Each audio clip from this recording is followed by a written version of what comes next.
Good evening friends, welcome back to my YouTube channel Shiksha coaching classes. जैसे कि students आप सभी जानते होंगे कि यूपी ट्रिपल एससी जेई का एग्जाम होने वाला है और ये एग्जाम आपका मई जून में हो जाएगा। तो काफी सारे स्टूडेंट्स की क्वेरीज आ रही हैं कि एग्रीकल्चर जेई का सिलेबस मिल नहीं रहा है, कहाँ से पढ़े कहाँ से नहीं पढ़े। जैसा कि मैं आप सभी को बता दूं कि मैं ऑफलाइन कोचिंग करवा रहा हूं और ये ऑफलाइन कोचिंग जैसा कि काशीपुर उत्तराखंड में है, ये मुरादाबाद और काशीपुर का बॉर्डर है, वहां पर आपको मिल जाएगा कोचिंग सेंटर। हालांकि आप मेरा कांटेक्ट नंबर भी आप मुझसे ले सकते हैं, बात कर सकते हैं मुझसे, ठीक है। जैसे कि मैं नंबर भी आपको बता देता हूं, इसी में नंबर है 8077383931। इस नंबर पे आप व्हाट्सअप करें और फिर आप कांटेक्ट कर सकते हैं। एग्रीकल्चर जेई के लिए टेक्निकल का सिलेबस 100% कंप्लीट कराया जाएगा। जैसे कि आज ही मैं आपको डेमो क्लास कराने जा रहा हूं कि जैसे जो स्टूडेंट कहते हैं कि आप कैसे जो ऑनलाइन कोर्स लें या फिर ऑफलाइन कोर्स लें, तो ये उन बच्चों के लिए जो घर आकर के पढ़ना चाह रहे हैं कि भी हाँ ठीक है, यहाँ हमारे कोचिंग सेंटर पे आकर के ऑफलाइन पढ़ना चाह रहे हैं, तो उनके लिए। साथ ही बता दूं कि कोई ऑनलाइन अगर कोई परचेस करना चाह रहा है तो उसके पूरे नोट्स है मेरे पास। जैसे कि ऑनलाइन कोर्स में मैंने पहले ही बताया था कि ऑनलाइन कोर्स जो है ये 5000 रुपीज का है और ऑफलाइन आपका 15000 का है, यानी कि 3 मंथ्स का कोर्स रहेगा ऑफलाइन कि 3 महीने आप यहाँ रह करके पढ़ेंगे। 15000 रुपये आपकी फीस होगी पर मंथ, 5000 रुपये। नहीं तो आप ऑनलाइन खुद अपने घर पे पढ़ सकते हैं, आपको पीडीएफ पेन ड्राइव के थ्रू प्रोवाइड कर दी जाएंगी, वो 5000 रुपये का कोर्स होगा, ठीक है। तो जैसा कि मैं आज आपको डेमो देने जा रहा हूँ, वो देने जा रहा हूँ मैं फार्म पावर का। इसमें मैं फार्म मशीनरी के बारे में बताऊंगा, लास्ट में सॉइल के बारे में बताऊंगा, इरिगेशन के बारे में बताऊंगा। प्लस जो मैं डेमो देने जा रहा हूँ मैं आपको फार्म पावर का देने जा रहा हूँ। तो जनरली जैसे कि फार्म पावर होता क्या है, फार्म पावर के बारे में हम सबसे पहले कुछ जानना होगा कि जैसा कि भारत एक कृषि प्रधान देश है, यहाँ पर जो मैक्सिमम कार्य है या तो वो मनुष्य करते हैं या फिर जानवर करते हैं। उसके बाद हमारी जो प्रायोरिटी की अगली होती है कि मशीनों के द्वारा। तो फार्म पावर में हम जैसा कि खेतों के अंदर जो भी कार्य करते हैं, जो भी हम शक्ति लगाते हैं, वो फार्म पावर के अंदर आ जाएगी। चाहे वो शक्ति मानव की हो, जानवर की हो या किसी मशीन की शक्ति हो, वो हम फार्म पावर के अंदर पढ़ेंगे, ठीक है। आया समझ में आपको फार्म पावर? फार्म पावर का मतलब है जो भी शक्ति खेत के अंदर प्रयोग की जा रही है वो फार्म पावर में आ जाएगी, चाहे वो मनुष्य की हो, चाहे वो जानवर की हो, चाहे वो किसी मशीन की हो। फार्म पावर को कैटेगराइज किया गया है। अब फार्म पावर किन किन चीजों के लिए है, जैसा कि खेत के अंदर आपको कल्टीवेटिंग के लिए सबसे, जैसे कि हम खेत में सबसे पहले क्या यूज करते हैं कि प्राइमरी टिलेज, जुताई करते हैं, खेत को खोदना, मिट्टी पलटना, तोड़ना, ये सारा। तो उसके लिए भी हमें मशीन लगेगी। जनरली हमें पानी देना हो तो उसके लिए पंप वगैरह या फिर हम जो सिंचाई के लिए जितने भी मेथड यूज करते हैं उसमें भी कहीं ना कहीं हम यूज करते हैं किसका, मैकेनिकल पावर का। तो उसमें पावर यूज हो गई। लास्ट में हम खेती में जितना भी हमारा सामान लगा रहता है, जो भी हमने फसल लगाई है उसको काटते हैं, तो हार्वेस्टिंग में भी मशीन लगती है। साथ में हम जब लास्ट में सामान को, जो भी हमारा क्रॉप हुई है, जो भी प्रोडक्ट हुआ है खेत के अंदर, उसको एक जगह से दूसरी जगह लेकर के भी जाते हैं, तो उसके लिए ट्रांसपोर्टेशन चाहिए होता है, तभी हमें शक्ति चाहिए होती है, पावर चाहिए होती है। तो ये सारी चीजें खेती के अंदर हमें फार्म पावर के अंदर देखने को मिलेंगे और खेती में सारे ही काम होते हैं शुरू से लेकर के एंड तक के। तो हम उसी को स्टेप बाय स्टेप पढ़ेंगे। जैसा कि मैं आपको बताना चाहूंगा कि जो नोट्स हैं, जो मैं बताता हूं, जो मैं पढ़ाता हूं, उसके प्रॉपर नोट्स भी हैं, जो पीडीएफ है। तो उस पीडीएफ के थ्रू आपको जो मैं पढ़ाऊंगा, जो मुझसे कोर्स लेंगे ऑनलाइन पढ़ने के लिए पीडीएफ, तो उनको ऑनलाइन ये जो पीडीएफ कोर्स है ये पीडीएफ के रूप में मिल जाएगा। साथ ही में जो यहाँ पढ़ेंगे उनको ये है कि साथ ही में अपना समझने के साथ साथ उनको पीडीएफ भी प्रोवाइड होती रहेगी। तो एक बेनिफिट ये है ऑफलाइन का। ऑनलाइन का ये है कि आपको खुद पढ़ना है। बाकी अगर आपका ये रहेगा कि हाँ इसमें वीडियोस मिल जाए आपको रेगुलर, तो उसके लिए भी मेंबरशिप प्लान जो प्लान है वो ज्वाइन करना होगा। वैसे तो मैंने ये, मेरे पास इतना इक्विपमेंट नहीं है कि मैं ऑनलाइन क्लास करा सकूं, नहीं तो मैं आपको डिजिटल बोर्ड पे वो वीडियोस बना करके रिकॉर्ड करके करता रहता। पर ऐसा मैं सोच रहा हूँ कि कुछ ऐसा किया जाए जिससे कि आप सभी को फायदा हो। तो जैसे कि मैं बता रहा था फार्म पावर के बारे में, तो मैंने फार्म पावर को आपको आसान शब्दों में समझाया कि खेती करने के लिए खेत में जिन जिन टूल्स की, जिन जिन इक्विपमेंट की जरूरत होती है, उनको कार्य करने के लिए हम जो शक्ति लगाते हैं वो फार्म पावर के अंदर आएगी। जैसे अगर कोई इंसान खेत में कार्य करता है तो वो ह्यूमन पावर लगाता है, कोई जानवर कार्य करता है तो वो एनिमल पावर लगाता है, कोई मशीन कार्य करती है तो वो आपकी मशीनरी पावर होती है, तो उसे हम मैकेनिकल पावर भी कह देते हैं, ठीक है। तो फार्म पावर में इन सभी का ही हम कार्य होता है। हालांकि इसमें कुछ हम रिन्यूएबल सोर्स जो है वो भी, उनका भी देखते हैं, उनकी भी पढ़ाई करते हैं, तो मैं स्टेप बाय स्टेप बताता जाऊंगा आपको। जैसे कि प्राथमिकता दी जाती है कि सबसे पहले क्या किया जाता है। तो देखिए, जैसे जुताई हुई टिलेज में,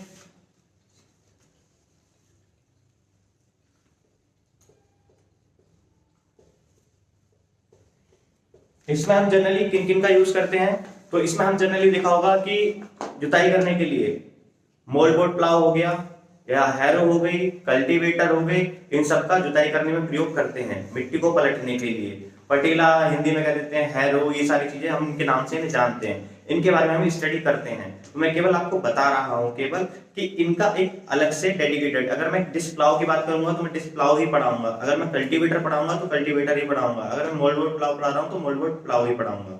तो कहने का मतलब मैं ये आपको बता रहा हूँ केवल अभी कि स्टार्टिंग में कैसे हमको पढ़ना होता है, क्योंकि हमको एग्जाम क्रैक करने से मतलब है, डीप जाने से मतलब नहीं, जो क्वेश्चन आते हैं हमको वही पढ़ने हैं। तो जैसे कि देखिए जुताई में जितने भी इक्विपमेंट यूज हो रहे हैं उसमें किस तरीके से पावर यूज हो रही है, तो ये देखिए एक तो ये इसका हो गया एक हिस्सा फार्म पावर का, कि जुताई में फार्म पावर का प्रयोग किया जाता है। और कौन सा हो गया, बुवाई में होता है, सीड ड्रिल वगैरह यूज करते हैं, तो वो हमारा फार्म पावर के अंतर्गत आएगा। आगे आता है हमारा सोइंग, ये मैंने बताया कि बुवाई के अंदर सोइंग आ गया कि कुछ बोना है तो वो तुम्हारा आपका प्लांटेशन के अंदर आ जाएगा।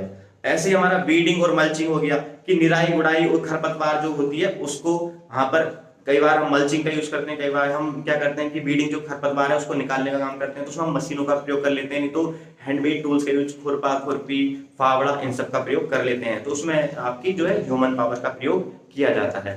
ठीक है, ऐसी हार्वेस्टिंग, जब हम फसल काटते हैं उसमें कंबाइनर होते हैं, कंबाइनर जो यूज करते हैं, इसमें क्या होता है हार्वेस्टिंग और थ्रेसिंग दोनों ही हो जाती है। ठीक है, ऐसे ही हमारा साथ में होता है ट्रांसपोर्टेशन की, जितनी फसल है उसको ले जाने में लाने में जो भी यूज कर रहे हैं।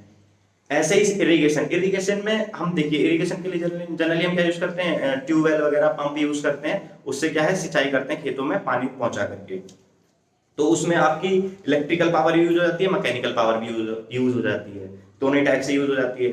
अब विनोइंग हो गया, विनोइंग के लिए जनरली वो फैन चला करके जनरली घर पे क्या करते हैं, फटक कर ही रखते हैं, छाछ है विनोइंग का एक एग्जांपल है।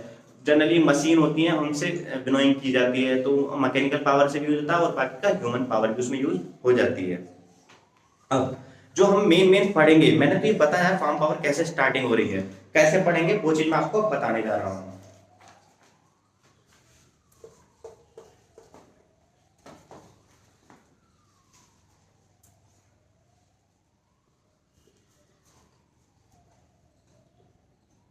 ह्यूमन पावर, ह्यूमन पावर के बारे में जैसा कि आप सभी जानते होंगे, आपने देखा भी होगा कि खेत, एक आदमी, एक स्वस्थ आदमी जो खेत में कार्य करता है, एक स्वस्थ आदमी जो खेत में कार्य करता है, तो उसकी कितनी क्षमता होती है, उसकी कितनी पावर होती है खेत में कार्य करने के लिए एक दिन के अंतर्गत।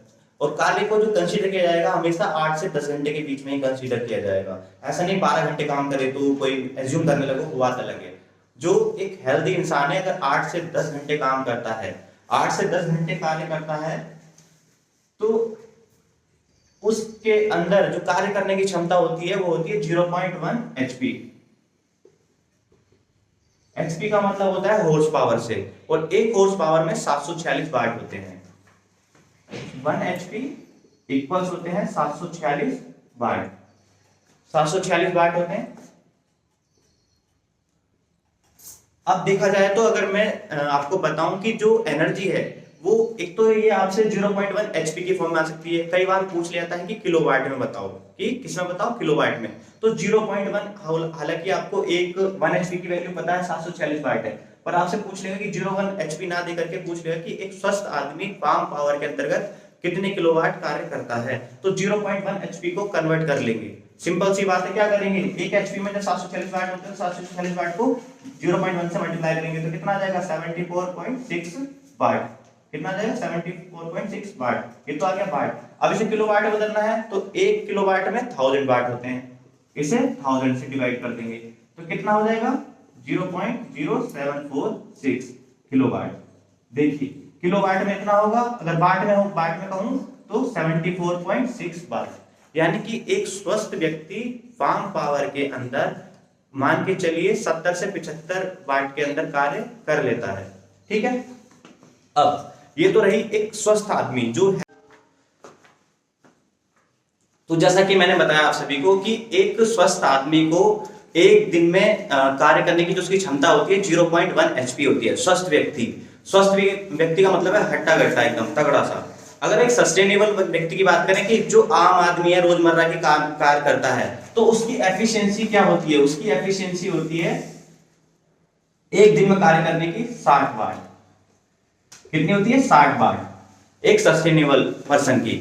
ये कि जो रोजमर्रा की जिंदगी में जो कार्य करता है, एक पुरुष कह रहे हैं जिसको, तो उसकी जो क्षमता होती है एक दिन में 8 से 10 घंटे कार्य करता है, तो वो 60 वाट की जो एनर्जी है वो प्रोड्यूस कर सकता है वो। ठीक है, अगला क्वेश्चन, ये तो था मेल के लिए कि वो 60 वाट की एनर्जी प्रोड्यूस कर सकता है। अगर एक फीमेल कैंडिडेट की बात करूं, एक फीमेल, एक औरत की बात करूं, वो एक खेती बाड़ी का कार्य करती है तो वो कितनी एनर्जी प्रोड्यूस कर सकती है, यानी कि वो खेत में कितनी एनर्जी अपनी लगा सकती है एक दिन के अंदर, चाहे वो कोई भी कार्य करे, चाहे वो फावड़े से खोदे, खुरपी चलाए, कोई भी कार्य कर रही है, तो उसकी एफिशिएंसी जो होती है ये होती है आपकी 48 वाट, होती है 48 वाट।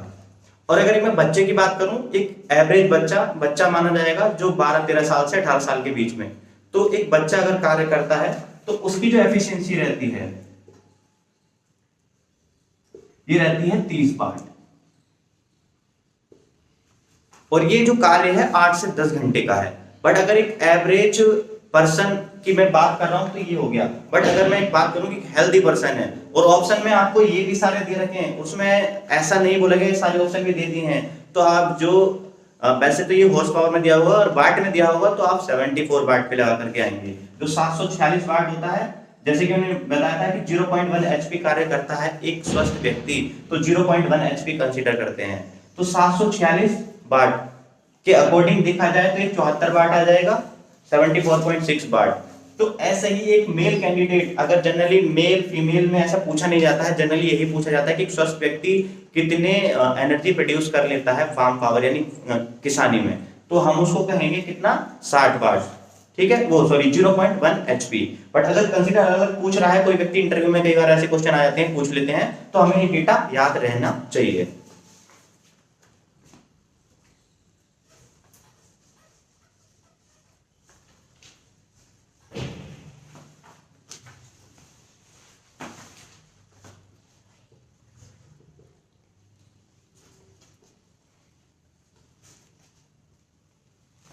Animal power. अब हम बात करते हैं आगे एनिमल पावर की, कि देखिए मैंने जैसे आपको ह्यूमन पावर के बारे में बताया कि कितना कार्य कैसे कर लेते हैं। एक स्वस्थ व्यक्ति 0.1 एचपी यानी कि 74.6 वाट कर लेगा, 74.6 वाट के करीब। और एक अगर जैसे पुरुष, महिला, बच्चा, जनरली ये पूछे नहीं जाते हैं, अगर पूछ भी लेता है तो डेटा याद है आपको, पुरुष पूछे तो 60 वाट, औरत पूछे तो 48 वाट, और बच्चा पूछे तो 30 वाट। और ऐसे क्वेश्चन आपका अगर स्वस्थ व्यक्ति की बात आ रही है, वैसे तो जनरली यही क्वेश्चन पूछा जाता है, तो उसमें बताएंगे हम 0.1 एचपी, और उसे हम कन्वर्ट करेंगे वाट में तो 74.6 वाट आ जाएगा। ठीक है, अब अगला question, animal power. Animal power के बारे में बताऊं कि एनिमल पावर में आता है सबसे बड़ा क्वेश्चन कि bullock.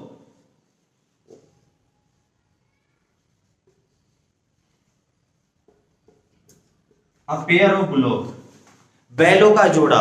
A pair of bullock कितनी, या बैलों की जोड़ी कितनी ऊर्जा देते हैं खेत में काम करने के लिए। तो 8 से 10 घंटे अगर कोई भी बैलों का जोड़ा कार्य करता है, तो मैक्सिमम पावर जो प्रोड्यूस कर सकता है वो कर सकता है 1 एचपी। 1 एचपी यानी 746 वाट। और खेती बाड़ी में जो सबसे ज्यादा प्रयोग किए जाने वाले हैं ये बैल ही होते हैं। ऐसा नहीं है, कुछ ऐसा दिया रखा होता है उसमें, कई बार ऐसा क्वेश्चन घुमा के पूछ भी लेता है कि आपका कि और भी जानवर की डोंकी या बफेलो या फिर कैमल या फिर आपका ये बुलोक। तो देखिए मैक्सिमम खेती बाड़ी में जो अपने इंडिया के अंदर यूज होते हैं वो बैल ही यूज होते हैं। अब बुलोक ऑफ पेयर जो एनर्जी प्रोड्यूस करते हैं वो करते हैं आपका 1 एचपी, और 1 एचपी इक्वल होता है आपका 746 वाट के बराबर। ठीक है, अब ये तो हमने बात कर ली बुलोक के बारे में कि जो बैल होता है। अब ये तो एक बैलों का जोड़ा है। अब पूछ लेते भाई एक जो बैल है वो कितनी एनर्जी प्रोड्यूस करेगा, तो उसके लिए सिंपल सी बात है, अगर ये 1 एचपी प्रोड्यूस कर रहा है तो इसका जस्ट हाफ करेगा, यानी कि अगर एक बैल की बात करूं तो वो कितनी प्रोड्यूस करेगा, 0.1 एचपी। ठीक है, ये चीज आपको डेटा पता होना चाहिए। अगला क्वेश्चन कि अगर मैं बात करूं बफेलो की या फिर मैं बात करूं कैमल की या डोंकी की, ये कितनी एनर्जी प्रोड्यूस करते हैं। तो देखिए हमें जनरली ये इतने ही, वैसे तो हमें ये बुलों का पेयर इतना ही पता रहना चाहिए, बाकी का इन सब जानवरों के लिए जितने भी हैं ईटीसी और बाकी जितने सारे जानवर ले लो जिन्हें भी हम फार्म पावर के काम में ले रहे हैं, हमारे माइंड में कॉन्सेप्ट होना चाहिए क्लियर कि इनकी एफिशिएंसी अलग अलग है, बट हम कभी भी जो लेते हैं डेटा वो ये लेते हैं इनके वेट का हमेशा 110, इनकी एफिशिएंसी इनके वेट का 10% लिया जाता है। ठीक है, अब बफेलो की बात करूं तो बफेलो जो अपने वेट का 12% अपना एनर्जी प्रोड्यूस कर लेती है फार्म पावर के काम में। ठीक है, तो फार्म पावर के काम में बफेलो 12% एनर्जी प्रोड्यूस कर लेती है। यानी कि मान लो अगर किसी भैंस का वजन 600 किलोग्राम है तो उसका 1/12 निकाल लो, यानी उसका 12% निकाल लो, वो उतना काम कर सकती है। भैंस हुई, भैंसा हुआ, जो भी बोल देते हैं। ठीक है, अब ऐसी बात कर लेते हैं कैमल। कैमल जो है, कैमल भी अपने वेट, अब देखिए यहाँ पे मैंने 110 क्यों लिखा है, ये एवरेज है क्योंकि छोटा बड़ा सारा लिया जाता है इस वजह से, क्योंकि इसकी एफिशिएंसी की मैं परसेंटेज में बता रहा हूँ आपको, परसेंटेज में बता रहा हूँ। कई बार बच्चे कमेंट्री करेंगे कि आप तो ये इसका 12% निकालेंगे, इसका 13% निकालेंगे। जी बिल्कुल, क्योंकि जो जानवर है वो भी कैटेगराइज हैं कि भाई 200 से 400 किलो, 400 से 600 किलो, 660 से किलो, क्योंकि अब ऐसा तो है नहीं कि जानवरों का जो वेट है जनरली 50 किलो से ज्यादा ही होता है। तो अब बफेलो अपनी वेट का 12% एनर्जी प्रोड्यूस कर सकती है फार्म पावर के खेत में। कैमल की बात करूं तो ये अपने वेट का 18% यूज कर लेता है। ठीक है, कैमल। ऊंट जो है अपने भार का 18% एनर्जी प्रोड्यूस कर लेता है। डोंकी ये अपने वेट का सबसे ज्यादा एनर्जी प्रोड्यूस कर लेता है। अपने अकॉर्डिंग देखा जाए तो ये 32%, देखा जाए तो सबसे कामकाजी गधा ही होता है, सबसे ज्यादा काम यही कर सकता है। बट ये काम कैसा करता है, ये काम तो करता है पर इसको काम में हम नहीं लेते हैं ज्यादातर। क्यों नहीं लेते हैं? क्योंकि भारत एक कृषि प्रधान देश है, यहाँ पर जो प्रायोरिटी दी जाती है गाय भैंसों को, बैलों को, इन जो जानवर दूध के प्रोडक्ट देने वाले हों, साथ ही में उनका साथ में जो मल मूत्र है उससे गोबर गैस बन सके, वो सारी चीजें अपने भारत में उनको प्रायोरिटी दी जाती है जिससे कि वो उनका और प्रयोग उन चीजों में प्रयोग दे सकें। तो देखा जाए तो भारत के अंदर डोंकी को भी काम में लेते हैं। कुछ जगह पर देखा होगा जहाँ भट्टे वगैरह होते हैं, वहाँ ईंटें वीटे धुलवाते हैं, सामान धुलवाते हैं पहाड़ों में या ऐसी जगह पे आपने देखा होगा, वहां पे इनका यूज करते हैं। पर फार्म वगैरह में इनका यूज इतना नहीं किया जाता है, वो इसी वजह से क्योंकि ये सीजन वगैरह में हर एक मौसम में इनका दिक्कत ज्यादा रहती है इनको, इस वजह से इनका प्रयोग नहीं करते हैं। जो हमारी बफेलो है और हमारे जो बुलोक है, गाय है, बैल है, मतलब इनका प्रयोग इसलिए करते हैं जिससे कि हम जितने भी हैं एरिया वहां पर अवेलेबिलिटी ऑफ तुम्हारा चारा वगैरह सब इजली मिल जाता है, ये किसी माहौल में रह पाते हैं। साथ ही में ये दूध दही वगैरह इनके दूध के प्रोडक्ट होते हैं वो सारे में मिल जाते हैं। साथ ही में इनका जो जितना भी मटेरियल होता है, जैसे कि कहा जाए कि मल मूत्र, वो सब कार्य में लाया जाता है, जिससे गोबर से जो है गोबर गैस बनाई जाती है और जो उसका टॉयलेट होता है, यूरिन होता है, उससे वो दवाई के काम में आता है। जैसे कि गाय की बात करूं तो ठीक है, फिलहाल तो ये रहा डेटा जो मैंने आपको बताया। तो अब पेयर और ब्लॉक के अंदर पूछा जाता है हमेशा क्वेश्चन कि वो कितनी एनर्जी प्रोड्यूस करता है, तो 1 HP की करता है। 1 HP इक्वल होता है 746 वाट के। ठीक है,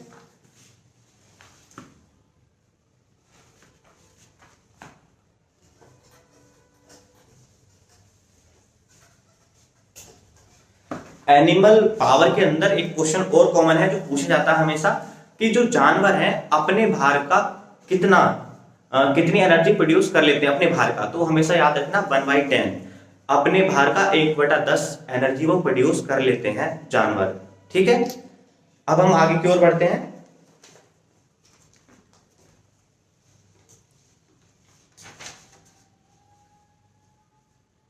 और जो भी ये जितने भी डेटा है मैं बता रहा हूं आपको, साथ में इसकी पीडीएफ भी आपको मिल जाएगी।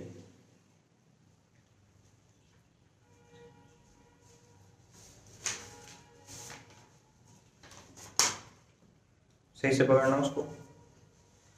अब आता है आगे आपकी मैकेनिकल पावर। देखिए हमने अभी ह्यूमन पावर के बारे में पता किया कि कितनी, एक बच्चा, समान बच्चा हो या फिर आपकी एक औरत हो या फिर एक पुरुष हो, वो कितनी एनर्जी प्रोड्यूस कर सकते हैं। फिर साथ में हमने जानवरों के बारे में देखा कि कौन कितनी एनर्जी प्रोड्यूस कर सकता है। अब आगे हम बात करेंगे मैकेनिकल। तो मैकेनिकल में तो बहुत ज्यादा वाइड है कि हम भाई उसके बारे में बहुत सारी चीजें पढ़ेंगे, पर मैकेनिकल पावर में जो मेन है वो है आपका ट्रैक्टर। क्या है? ट्रैक्टर। ट्रैक्टर के बारे में अगर आपको नॉलेज है, क्योंकि एग्रीकल्चर में ट्रैक्टर के आप मान के चलिए 30 से 40 क्वेश्चन आएंगे। ट्रैक्टर का मतलब ये नहीं कि ट्रैक्टर से आएंगे, उसमें आईसी इंजन, उसी के अंदर आ गया आईसी इंजन, उसका टोटल सिस्टम, क्या क्या चीजें पूरा बताऊंगा। फार्म पावर के अंदर आपका आईसी इंजन वगैरह सारी चीजें आ जाएंगी। तो किस तरीके से आगे देखिए होगा आगे। तो अब जो बहुत ज्यादा वाइड है, जिससे मैक्सिमम क्वेश्चन पूछे जाएंगे, 30 से 40 क्वेश्चन पूछे जाने हैं, वो मैं आप बताने जा रहा हूँ। Mechanical power. मैकेनिकल पावर में मेन है अपना ट्रैक्टर। ट्रैक्टर एक प्रमुख उपकरण है फार्म पावर के लिए। मतलब फार्म पावर अधूरा है बिना ट्रैक्टर के। अगर ट्रैक्टर नहीं है तो किसानी, खेती करना बड़ी जगहों के लिए इजीली नहीं है, पॉसिबल नहीं है। तो देखिए एचपी के हिसाब से इनको बांटा गया, 20 से 30, 30 से 40, 40 से 60। अब जो आ रहे हैं, अब तो 60 से ज्यादा वाले भी आ रहे हैं। अब देखिए मेरा क्या मतलब है कि ये एचपी में है पावर,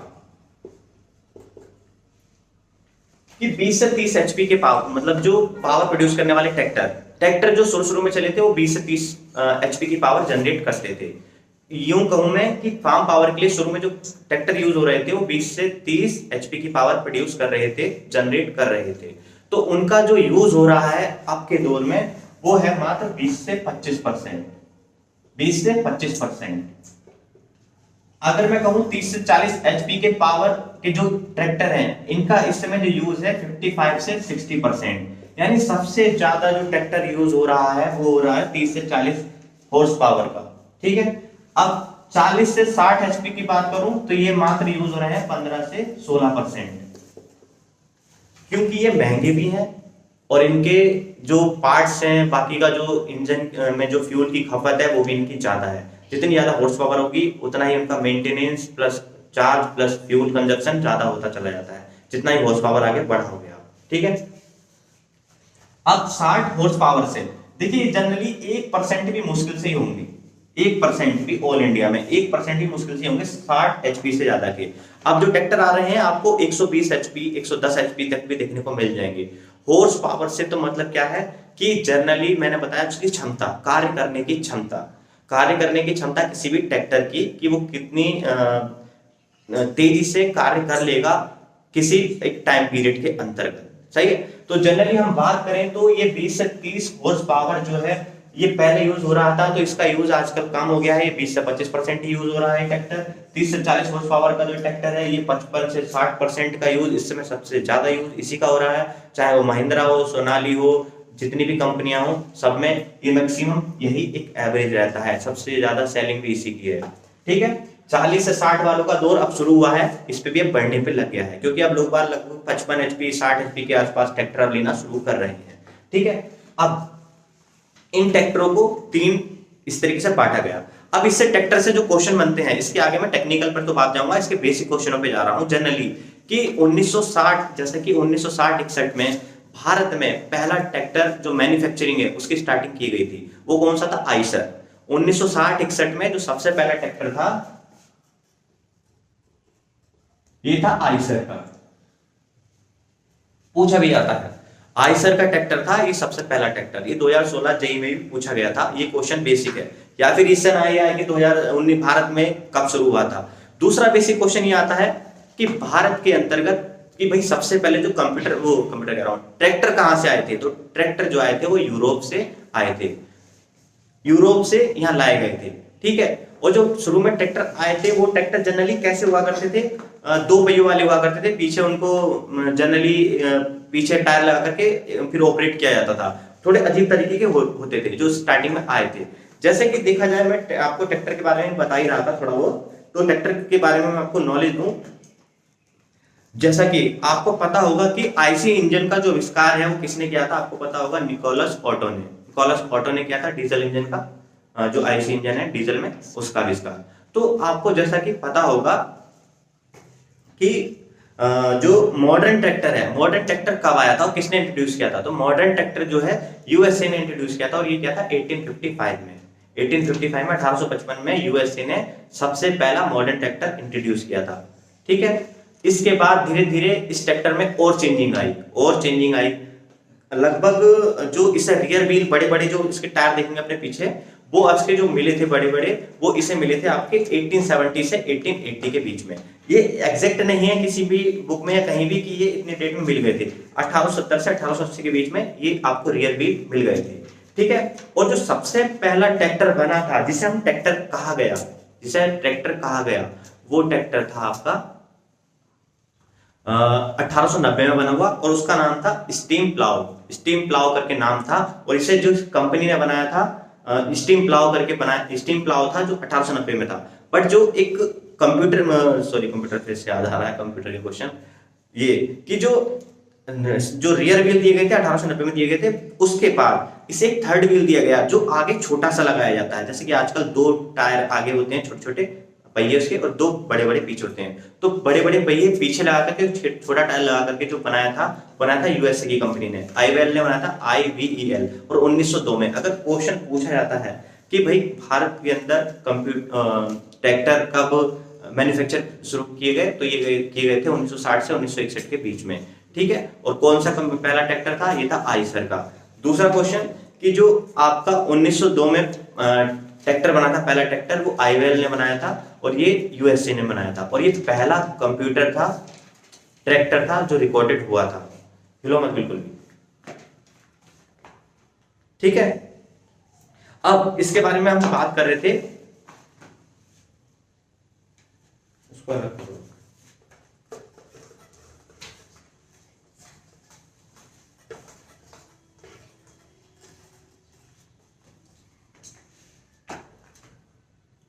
देखो जैसे कि मैंने बताया आपको कि 35 HP के ट्रैक्टर का सबसे ज्यादा प्रयोग होता है, ये तो कॉमन बात है। अब ये क्वेश्चन आता है कि एक हॉर्स पावर में हम कितनी जमीन पर कार्य कर सकते हैं, 1 हॉर्स पावर में। तो अगर 1 हॉर्स पावर में कितना कार्य किया जा सकता है, उसका कमांड एरिया क्या है, कहने का मतलब है एक फसल के लिए। तो देखिए एक फसल के लिए एक फसल लगाना है, यानी मोनोक्रॉपिंग कर रहे हैं, एक फसल लगा रहे हैं, तो हम देखते हैं कि जो कमांड एरिया है 1 हॉर्स पावर का 2 हेक्टेयर के बराबर होता है। यानी कि जो 1 HP है वो 2 हेक्टेयर के इक्वल होता है। अगर हम मोनोक्रॉपिंग कर रहे हैं, एक फसल लगा रहे हैं एक साल के अंतर्गत, तो एक जो हॉर्स पावर है वो 2 हेक्टेयर का पूरा कार्य कर सकती है।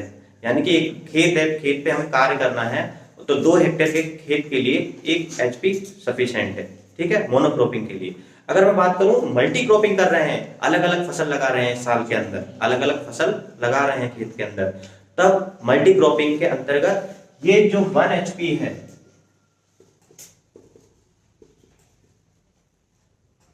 1.5 हेक्टेयर में ही कार्य करेगा। कहने का मतलब है कि एक 35 हॉर्स पावर का जो ट्रैक्टर है उससे हम कार्य अपने खेत में कर रहे हैं, तो वो 2 हेक्टेयर का कार्य 1 हॉर्स पावर लेकर के 1 साल के अंदर कार्य कर सकता है।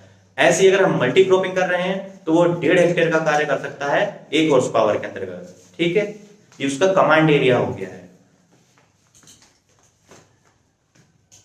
अब इसमें अगला क्वेश्चन आता है आपका, ये ट्रैक्टर से रिलेटेड आ गया। अब ट्रैक्टर से मैं आगे बताऊंगा अभी बाद में कि ट्रैक्टर के पार्ट्स वगैरह क्या क्या चीजें हैं, ठीक है। पावर टिलर के बारे में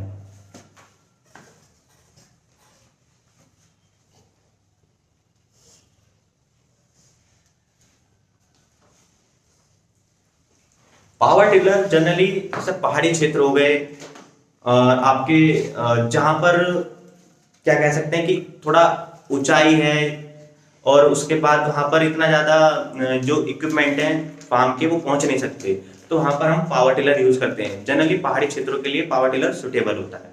इसकी जो क्षमता होती है वो 8 से 12 bhp के अंतर्गत होती है। 8 से 12 bhp, 8 से 12 bhp, 8 से 12 bhp होती है।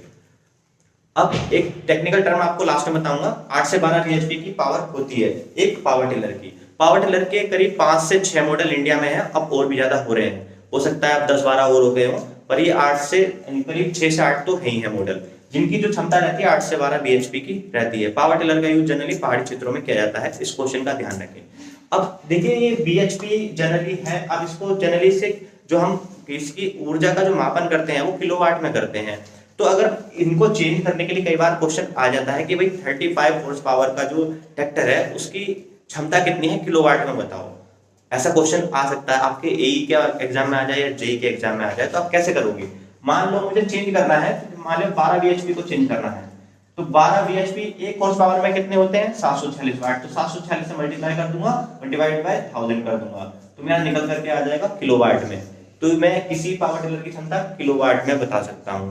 ऐसे ही अगर मैं ट्रैक्टर के लिए पूछा जाए मुझसे कि 35 हॉर्स पावर का ट्रैक्टर है तो उसकी क्षमता क्या है, तो 35 में हॉर्स पावर कितने हैं 746 से मल्टीप्लाई करेंगे डिवाइड बाय 1000 कर देंगे, वो सॉरी हाँ 1000 कर देंगे, तो ये किलोवाट में आ जाएगा। जनरली इस तरीके से क्वेश्चन पूछ लेता है तो आप इनको सोल्व कर लोगे, ठीक है।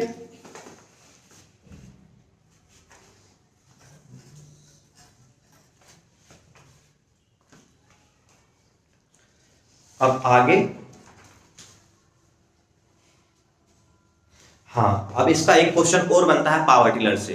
पावर टिलर के कंपोनेंट जब मैं पढ़ाऊंगा तो उसके प्रॉपर पढ़ाऊंगा, पर मैं आपको केवल फार्म पावर के बारे में बता रहा हूँ, बेसिक क्वेश्चन बता रहा हूँ कि जो पावर टिलर जो एरिया कवर कर लेता है ये 5 हेक्टेयर तक का एरिया कवर कर लेता है, इसका ये 5 हेक्टेयर तक का एरिया कवर कर लेता है, और इसकी जो शक्ति होती है 7 किलोवाट पर यूनिट होती है। कितनी होती है 7 किलोवाट पर यूनिट। देखिए ये केवल मैं आपको एक डेमो दे रहा हूं जिसमें कि क्या क्या चीजें हमें पढ़नी होती है कैसे, बस वो चीजें, इनके जो कंपोनेंट है जो हम पढ़ेंगे जब अंदर डीप घुसेंगे तब हम उनके बारे में बात करेंगे।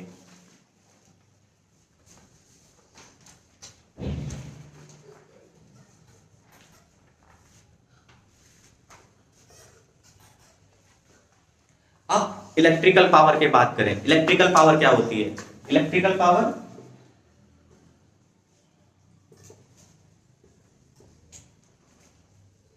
इलेक्ट्रिकल पावर में जनरली जैसे आपने देखा होगा ये स्टेशनरी में आ जाएगा। स्टेशनरी में जैसे आपका जो पंप सिस्टम हो गया, चाहे वो लिफ्टिंग पंप हो गया, जैसे मैं आपको बताऊं इसके एग्जांपल दूं तो सिंचाई कार्य में जो हम पंप चलाते हैं उसमें जैसे ट्यूबवेल वाला पंप हो गया वो एक जगह फिक्स रहता है, उसे जनरेटर से कनेक्ट कर लो वो एक जगह फिक्स हो गया, तो ऐसे क्या आ जाएंगे ये आ जाएंगे स्टेशनरी मशीनरी में। स्टेशनरी के अंदर ये इलेक्ट्रिकल पावर जनरली तुम एसी से या डीसी से कैसे कनेक्ट करके उसे चला रहे हो। अब जैसे डीजल पंप सेट आ गया, ट्यूबवेल आ गया, उसमें डीजल डाल करके भी हम चला लेते हैं, तो वो सारी चीजें स्टेशनरी के अंदर आ जाएंगी, ठीक है। अब इसका मेन पार्ट आता है आगे, आपको जो पढ़ना है, आपको जो ध्यान देना है वो देना है ट्रैक्टर पर।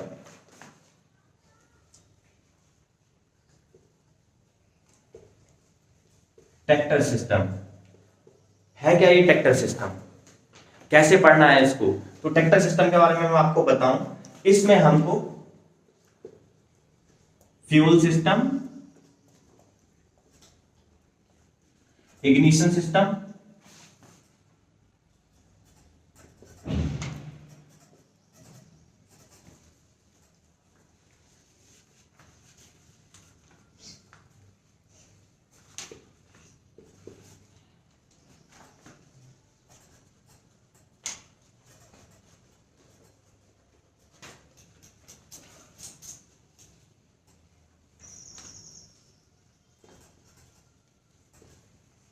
देखो fuel system generally fuel supply कैसे होती है, फ्यूल सप्लाई कैसे होती है इसके बारे में जैसे मैंने पहले लिखा है यह फ्यूल सिस्टम, तो फ्यूल सप्लाई कैसे होती है, कौन कौन से कंपोनेंट होते हैं, इंपॉर्टेंट पार्ट है, पूछा जाता है क्वेश्चन।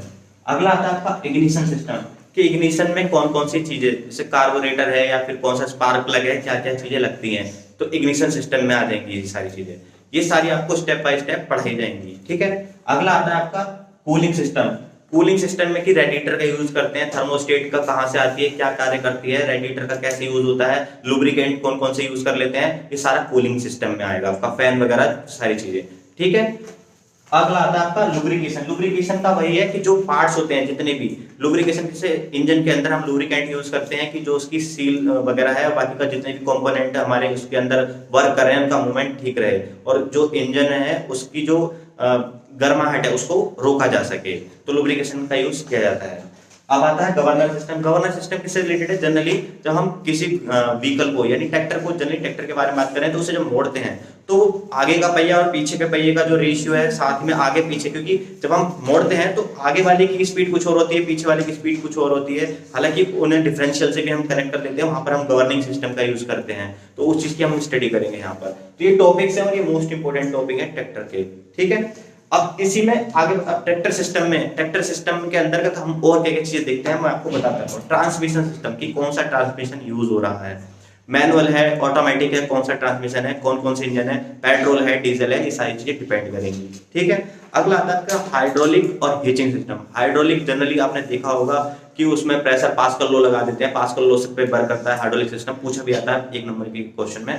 और आपका ये कि हिचिंग जनरली पीछे हम जो भी ट्रैक्टर के पीछे जो भी चीज, चाहे हम हैरो लगाएं या फिर ट्रॉली लगाएं, कुछ भी लगाएं, तो हिचिंग के समय पर वो कौन सा कैसे वर्क करता है, कौन कौन से फोर्स लगते हैं, क्या क्या चीजें कहाँ पे होती हैं, वो सारी स्टडी करेंगे। आगे आता है आपका ट्रैक्शन मैकेनिज्म। ट्रैक्शन कैसे होता है? जनरली ट्रैक्टर ट्रैक्शन ही क्रिएट करता है, ट्रैक्शन के लिए ही फेमस होता है ट्रैक्टर। पूछा भी आता है कि ट्रैक्टर का काम क्या है, तो ट्रैक्शन ही काम है उसका। तो उसमें जो मैकेनिज्म लगा है वो कैसे मैकेनिज्म वर्क करता है, वो चीज की स्टडी करनी है हमको। ब्रेक सिस्टम की ब्रेकिंग जो है कैसे करते हैं, जो रियर के हमारे व्हील हैं और जो फ्रंट व्हील हैं उनमें हम ब्रेकिंग सिस्टम कैसे ब्रेकिंग होती है, ठीक है। आपका स्टीयरिंग में आपने सुना होगा कि पावर स्टीयरिंग होता है और एक नॉर्मल स्टीयरिंग होता है। पावर स्टीयरिंग क्या होता है, उसमें हम हल्के से मोड़ेंगे तो एकदम मुड़ जाता है, पर पावर जो मैनुअल होता है उसमें मोड़ते रहते हैं, बहुत देर में ट्रैक्टर मुड़ता है। तो वो नया टेक्नोलॉजी है, उसके बारे में हम स्टडी करेंगे। ये सारी चीजें हम ट्रैक्टर के अंदर आएंगे, ये इंपॉर्टेंट पार्ट है जो कि पूछा जाता ही है। अब मान के चलिए ये आईसी इंजन के अंतर्गत हम जितने भी, चाहे हम पिस्टन रिंग्स वगैरह या फिर क्रैंक शाफ्ट, या हम जो भी बात कर लूँ टैपेट वॉल्व वगैरह, या आपका 4 स्ट्रोक 2 स्ट्रोक इंजन की बात कर लूँ, सब इसके अंतर्गत ही आ जाएगा। वो अंदर के आईसी इंजन के अंदर के पार्ट है, बट ट्रैक्टर के जो पार्ट है मैंने आपको टोटली इसमें बता दिए हैं। ये जो एक्सप्लेनेशन है ये आपको ये ब्रीफली मिलेगी, ये नहीं कि ये एक ही वीडियो में खत्म हो जाएगा, ये वाइड है इसका सिलेबस और इसी से पूछा जाता है। तो ये मैं आपको बस एक जो आइडिया था कि किस तरीके से क्वेश्चन आते हैं डेमो क्लास में, वो मैंने आपको दिए हैं। अब इसके बारे में मैं आगे आपको बता दूं जो क्वेश्चंस हैं। हाँ, जैसे कि मैं आपको बता भी रहा था कि स्टेशनरी पावर के बारे में बताते हैं कि डीजल इंजन हो गया, एक जगह रख करके ट्यूबवेल है उसे स्टार्ट कर दिया, ट्यूबवेल के जनरल इंजन जानते हैं उनको, डीजल इंजन होते हैं। पंप सेट लगा रहता है, वहां से क्या स्टार्ट कर दिया, ऐसे वो हत्था मार करके, वो सारी चीजें। इलेक्ट्रिकल मोटर लगी रहती है उससे जनरली पानी को इधर से उधर करने के लिए, वो सारी चीजें हो गई। बायोगैस प्लांट और विंड एनर्जी, ये मोस्ट इंपोर्टेंट पार्ट है। विंड एनर्जी और बायोगैस प्लांट से जरूर क्वेश्चन पूछे जाते हैं, तो आपको ये चीजें पता होनी चाहिए कि बायोगैस प्लांट कैसे वर्क करता है, कौन कौन सी चीजें वहां कंपलसरी है, डाइजेस्टर कैसे काम करेगा, वहां पे डाइजेस्टर में आपका की जो स्लरी है वो कैसे जाएगी, जो गोबर है वो जाकर के किस तरीके से गैस निकलेगी वहां से, और कौन कौन से कंपोनेंट मेन होते हैं बायोगैस प्लांट के। जैसे कि मैं बता दूं आपको कि CH4 और CO2 मेन पार्ट होते हैं। CO2 और CH4 के बिना तो डाइजेस्टर बेकार है, कोई बायोगैस प्लांट बेकार है। जनरली वही क्रिएट की जाती है वहां पर कि मीथेन क्रिएट की जाती है। CH4 को ही क्या कह देते हैं, हम मीथेन कह देते हैं, और CO2 जो कि निकलती है। अब विंड एनर्जी है, विंड एनर्जी के लिए जनरली देखा होगा कि टरबाइन लगे रहते हैं, और इसका सबसे ज्यादा प्रचलन कहाँ है, ये आपका साउथ के अंदर है। साउथ के अंदर है तो वहां पर कि भाई मिनिमम स्पीड क्या होनी चाहिए। जनरली एक NSCL में क्वेश्चन भी आया था कि भाई मिनिमम स्पीड कितनी होनी चाहिए ऑपरेट करने के लिए। वहां पर जो आंसर उन्होंने सही कर दिया है वो कर दिया है 5-10 किलोमीटर पर आवर। पर देखिए इस तरीके से हम उसको कैटेगराइज नहीं करते हैं। अगर मैं बात करूं कि एक पंप सेट को चलाने के लिए आपकी जो हवा की स्पीड होनी चाहिए वो आपकी 5 किलोमीटर प्रति घंटा भी चल जाएगी, लेकिन अगर आपको वाटर लिफ्ट करना है, कुएं से या किसी जगह से वाटर लिफ्ट करना है, तो वहां पे 10 से 12 किलोमीटर प्रति घंटा की स्पीड चाहिए होती है। तो ये वेरिएशन कहीं ना कहीं हर चीजों पे डिपेंड करता है, उसके पर भी हम डिस्कशन करेंगे, ठीक है। अब बात करते हैं हम सोलर एनर्जी, रिन्यूएबल एनर्जी आ जाती है इसके बाद। रिन्यूएबल एनर्जी में कौन कौन सी होती है, रिन्यूएबल में जिनको हम यूज कर सकें बार बार, वही हमारी रिन्यूएबल एनर्जी होती है। तो वो कौन सी एनर्जी होती है, सोलर हो गई, जो हमें सन से मिलती रहती है, अब खत्म ही नहीं होगी, अपार भंडार है। विंड है, हवा चलती रहती है, मिलती रहेगी एनर्जी। बायोगैस है, जनरली जितने भी जानवर हैं उनसे हमें क्या मिलेगा, गोबर मिलेगा, उससे हम बायोगैस बनाते रहेंगे, ये चीजें भी होती रहेंगी, ठीक है, खत्म नहीं। हाइड्रो एनर्जी, जनरली पानी के अंदर हम मोटर लगा देते हैं, उससे घुमा देते हैं, उससे क्या होता है कि हम कन्वर्ट कर लेते हैं एनर्जी को इलेक्ट्रिसिटी में, तो उसे स्टोर करते रहते हैं, वहां से भी एनर्जी मिल जाएगी। तो ये ऐसी एनर्जी है जो रिन्यूएबल हम इनको यूज कर पा रहे हैं, ठीक है। अब सोलर एनर्जी से किस टाइप से क्वेश्चन आते हैं कि सोलर एनर्जी का जो क्वेश्चन जनरली कि एक सोलर कुकर है उसकी जनरली मैक्सिमम टेम्परेचर वो कितना गेन कर सकता है। अगर वो पैराबोलिक है तो, और नॉन पैराबोलिक है तो। अगर वो पैराबोलिक नहीं है तो वो मैक्सिमम जो टेम्परेचर गेन कर सकता है वो 140 डिग्री सेल्सियस गेन कर सकता है। बट अगर वो पैराबोलिक है तो वो 400 डिग्री सेल्सियस तक का टेम्परेचर गेन कर सकता है। ये फैक्ट है, आप चेक कर सकते हैं। ऐसे ही जो नेचुरल गैस होती है उसकी कैलोरीफिक वैल्यू कितनी होती है, तो उसके लिए 50 किलो जूल पर केजी होती है। तो जनरली बेसिक सा क्वेश्चन है, हम बायोगैस के कौन कौन से उसमें कॉन्स्टिट्यूएंट्स होते हैं, कौन कौन सी उसमें मेन बेसिक गैस होती हैं, तो CH4 हो गई और CO2 हो गई। गैसीफायर का यूज क्या है, गैसीफायर कहाँ लगाया जाता है, गैसीफायर जनरली क्या यूज करने के लिए, गैसीफिकेशन के लिए यूज होता है। और गैसीफायर जो है वो सॉलिड फ्यूल को गैसी फ्यूल में चेंज कर देता है, गैसीफायर इसलिए लगाया जाता है। ठीक है। डाइजेस्टर को हार्ट कहा जाता है किसका, बायोगैस प्लांट का। तो ये मेन क्वेश्चन है, इस तरीके से पूछे जाते हैं। अब कैटल डंग का जो कैटल डंग होता है उसका जो CN रेशियो है वो कितना होता है, जनरली जो पूछा जाता है तो 25:1 है। वो क्यों होता है, किस सेंस में होता है, वो सारी चीजें आपके साथ देखिए बायोगैस प्लांट आपके साथ डिस्कस किया जाएगा। विंड एनर्जी में कौन कौन से टरबाइन कैसे लगते हैं, कहाँ पे क्या पूरा सेटअप किनका बना होता है वो डिस्कस किया जाएगा। बायोगैस प्लांट टोटल डिस्कस किया जाएगा जिससे क्वेश्चन पूछे जाते हैं। आपका सोलर एनर्जी में कैसे क्या यूज होता है, एक सिंगल जो सेल होता है PV सेल, उस पर कितनी उस पर करंट आ जाता है, तो जनरली 0.5 से 0.6 वोल्ट तक उस पर करंट आ जाता है। तो इस तरीके से क्वेश्चन पूछे जाते हैं आपसे। अब मैं आपको बता दूं जो बायोगैस प्लांट में जनरली जो और क्वेश्चन आता है कि pH वैल्यू क्या रहनी चाहिए, जो स्लरी की रहनी चाहिए, तो उसकी 6.3 से 7.8 के बीच में रहनी चाहिए। तो इस तरीके से क्वेश्चन पूछे जाते हैं। अब ऐसे ही आपकी कि विंड पावर के लिए जो theoretical maximum efficiency of wind power होती है वो होती है 59%।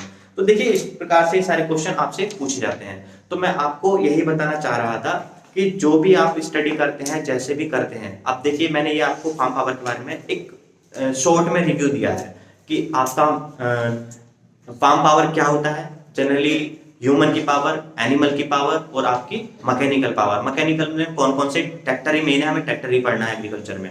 IC इंजन बहुत ही वाइड है, ट्रैक्टर के पार्ट्स जो ट्रांसमिशन, ब्रेक, हिचिंग सिस्टम सारा पढ़ेंगे, प्लस आपका जो ये क्या बोलते हैं IC इंजन है, इसके कंपोनेंट्स अलग से पढ़े जाएंगे।